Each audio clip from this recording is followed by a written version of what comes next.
Daily Darbar நேயர்கள் அனைவருக்கும் வணக்கம். 40 தொகுதிகளுக்கான எக்ஸிட் போல் சர்வே பார்த்து கொண்டிருக்கிறோம். பல தொகுதிகள் முடிந்துவிட்ட நிலையில் இன்னும் சில தொகுதிகள் மட்டும்தான் நாம் பார்க்க வேண்டியிருக்கிறது. அந்த வகையில் மிக மிக முக்கியமான ஒரு தொகுதி கரூர் தொகுதியை நாம் பார்க்க போகிறோம். நண்பர்களே, இதை ஏன் முக்கியமான தொகுதி அப்படின்னு சொல்றோம்னாலே, அண்ணாமலை அவர்கள் கரூரில் ஏன் போட்டியிடவில்லை அப்படின்றதே ஒரு மிகப்பெரிய கேள்விக்குறியாக இருந்தது. இது அவர் மேல ஒரு அக்யூசியேஷனாவே வச்சாங்க. அதாவது கரூரிலிருந்து போட்டியிடாமல் கோயம்புத்தூருக்கு சென்று போட்டியிடுகிறார் அண்ணாமலை, அதனால் கரூரில் நின்றால் அவர் தோல்வி அடைந்து விடுவாரோ அப்படின்ற அளவுக்கு ஒரு அக்யூசியேஷன் அவர் மேல வச்சாங்க. இதற்கு காரணம், அண்ணாமலை அவர்களை எதிர்த்த திமுகவை சார்ந்த அமைச்சராக இருந்த செந்தில் பாலாஜி அவர்கள் அந்த இடத்தில் மிகப்பெரிய ஒரு ஆதிக்கம் செலுத்துகிறார் அப்படின்றதுதான் காரணம். செந்தில் பாலாஜி அவர்கள் இப்பொழுது சிறையில் இருந்தாலும் அவருடைய தாக்கம், அவருடைய ஆதிக்கம் கரூரில் இன்னும் இருக்கிறது அப்படின்றது திமுகவினர் ஸ்ட்ராங்கா நம்புறாங்க. சொல்ல போனா முதல்வர் ஸ்டாலின் அவர்கள் செயல் வீரர் செந்தில் பாலாஜி அப்படின்னு அவருக்கு ஒரு பட்டமெல்லாம் கூட கொடுத்திருந்தார். ஆனால் இங்கே திமுக நேரடியாக நிற்கவில்லை அப்படின்றதுதான் கவனிக்க வேண்டிய ஒரு விஷயம்.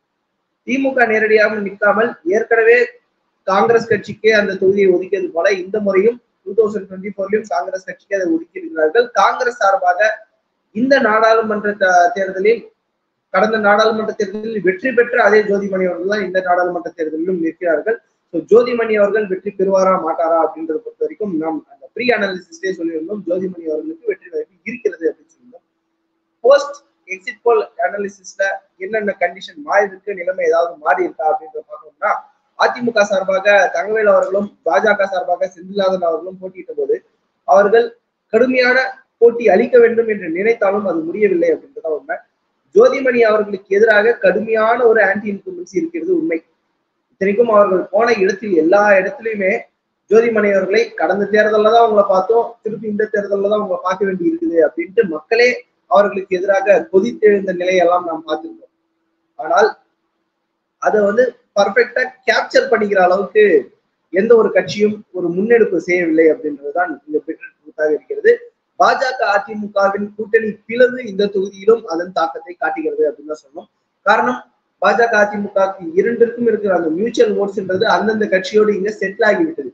குறிப்பாக அண்ணாமலையின் பிறந்த ஊர் அப்படின்னும் போது அண்ணாமலை அவர்களோட பிரச்சாரம் பெரிய அளவில் கை கொடுத்திருக்க வேண்டும். ஆனா பாஜக சார்பாக ஒரு ஸ்டார் வேட்பாளரை இறக்கவில்லை அப்படின்றதுதான் உண்மை. செந்தில்நாதன் அவர்கள் மிகப்பெரிய தாக்கத்தை ஏற்படுத்த தவறிவிட்டார் அப்படின்றதுதான் உண்மை. அதே சமயம் அண்ணாமலை அவர்கள் இந்த தொகுதியில் பிரச்சாரம் செய்தாலும் கோயம்புத்தூருக்கு கொடுத்த அந்த இம்பார்ட்டன்ஸை அவரால் நிச்சயமாக இங்கு கொடுக்க முடியலை. காரணம், அவரே ஒரு வேட்பாளராக இருக்கிறார், அவருடைய தொகுதியே நெக் டு நெக் போட்டியோட போயிட்டு இருக்கு அப்படின்னும் போது அவர் அதை விட்டுட்டு வேற ஒரு தொகுதியில கான்சென்ட்ரேட் பண்றது அப்படின்றதே அவருக்கு கொஞ்சம் கஷ்டமாக தான் இருந்தது. ஜோதிமணி அவர்கள் மீதான ஆன்டி இன்குமென்சியும் தாண்டி ஜோதிமணி அவர்கள் மீண்டும் காங்கிரஸ் சார்பாக தேர்ந்தெடுக்கப்பட வாய்ப்புகள் நிறையவே இருக்கிறது. இங்க அதிமுகவுடைய நிலைமை, அதாவது 2வது இடம் பெறப்போவது யார் அப்படின்ற ஒரு போட்டியில அதிமுகவும் பாஜகவும் அங்க ஒரு கடுமையான போட்டி இருக்கிறத பார்க்க முடியும். சொல்ல போனால் அதிமுக பாஜக கூட்டணி வாக்குகள் பிரிந்ததன் காரணமாக ஜோதிமணி அவர்கள் ஒரு கம்ஃபர்டபுளான வெற்றியை பெறுவதற்கு கூட இங்க வாய்ப்பு இருக்கு அப்படின்னு நம்ம பார்க்கிறோம். இவ்வளவு ஆன்டி இன்கும்பன்சி இருந்த ஒரு வேட்பாளர் சின்ன சின்ன கூட்டணி கணக்குகளாலும், கூட்டணி கட்சிகளில் சின்ன சின்ன தவறுகளாலும், எதிர்கட்சிகள் பிரிந்து கிடப்பதனாலும் அந்த ஆன்டி இன்கும்பன்சி எல்லாம் தாண்டி ஒரு கம்ஃபர்டபுளான ஃபர்ஸ்ட் பொசிஷன் வரப்போகிறார் அப்படின்றதுதான் கரூர் தொகுதியை பொறுத்த வரைக்கும் நிலவரமாக இருக்கிறது. ஆனால் 2வது இடத்திற்கான போட்டி மிக மிக கடுமையாக இருக்கிறது பார்க்கணும். சொல்ல போனா இங்க அதிமுகவும் பாஜகவும் திமுக அதிமுக போல வெறி கொண்டு இது பண்ணியிருக்காங்க. அந்த கண்டெஸ்ட்ன்றதே ஒரு ஃபயரான கண்டெஸ்டா இருந்தது. எந்த இடத்திலும் பாஜக முன்னேறி வந்து விடக்கூடாதுன்னு அதிமுகவும், அதிமுக தங்களை தாண்டி விடக்கூடாதுன்றது பாஜகவும் புரியாது. இங்கே ஒருவேளை செந்தில் பாலாஜி ஆக்டிவாக இருந்திருந்தால் ஜோதிமணி அவர்கள் விமானிய வெற்றி பெற்றிருப்பார் அப்படின்னு தான் சொல்ல முடியுது. ஆனால் அதிமுக மற்றும் பாஜகவிற்கு இடையான இந்த போட்டியில் அதிமுக லேசாக முந்துகிறது அப்படின்றதான் நம்மளால புரிஞ்சுக்க முடியுது. இங்கே ஜோதிமணிக்கு எதிராக விழுந்த வாக்குகள் பெருவாரியாக அதிமுகவிடம் தங்கிவிட்டதை நாம் பார்க்கிறோம். கரூர் தொகுதியை பொறுத்த வரைக்கும் இதுதான் நிலைமையாக இருக்கிறது. ஜோதிமணி அவர்கள் வெற்றி பெற்றுவார்.